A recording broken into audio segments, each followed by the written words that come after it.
I would like to greet and congratulate the Pacific Dialogue Foundation for organizing this webinar entitled History of and Religious Approach to Pandemic.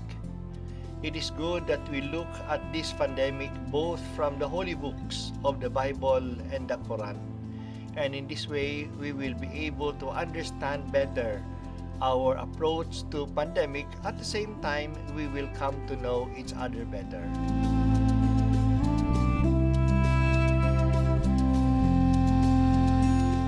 The voices of reason and wisdom are drowned out by the clamour of greed and egomania. Next slide, please. Thank you.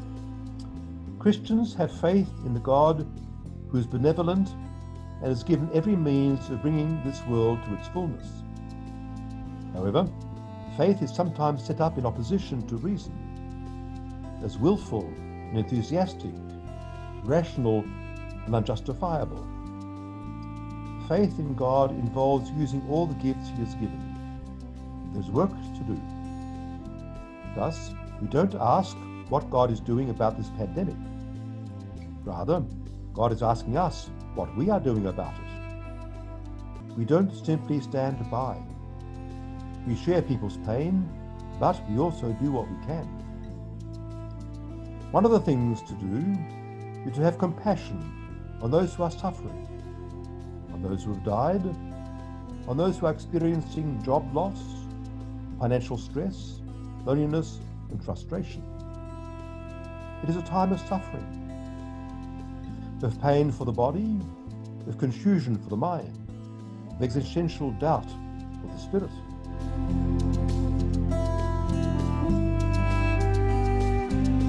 First of all, the safety and health comes before everything. And Quran says in chapter 2, verse 195, do not ruin yourself by your own hands. Do not destroy yourself by your own hands. And once a Bedouin came to the mosque of the Prophet, and the Prophet noticed that the Bedouin, he left his camel without tying it. He asked the Bedouin, why don't you tie down your camel? The Bedouin said, I put my trust in God. Then the Prophet said, tie your camel first, then put your trust in God. So Prophet Muhammad encouraged people to seek guidance in their religion, but he hoped that to take basic precautionary measures for the stability, safety, and well-being of all.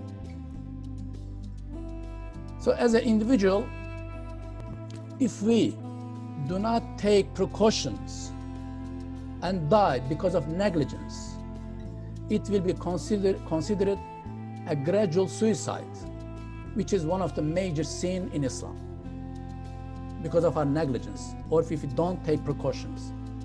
If we transmit COVID-19 to anyone because of not taking precautions, is like killing someone in Islam.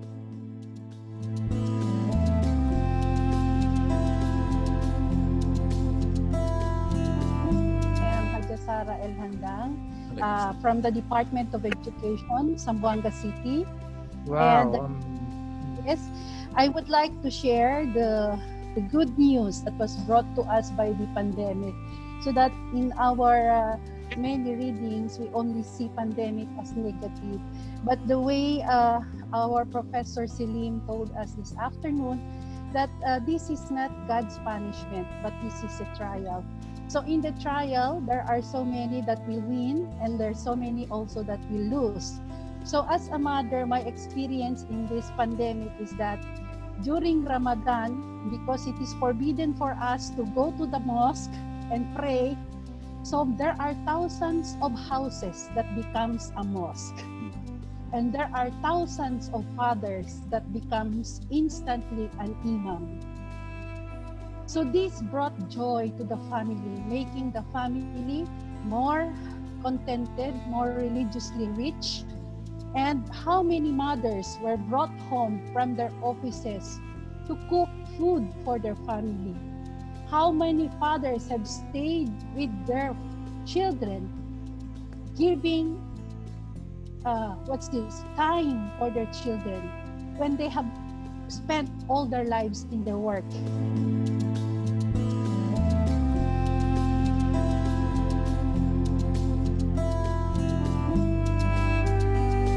question, extremely good. And I think it's the virus affects the body, but also affects the soul. And this is the most significant test, is that of a person's faith. And the Quran and the Bible both speak about the test that is made of Abraham. Abraham's faith is tested when he's commanded to sacrifice his son.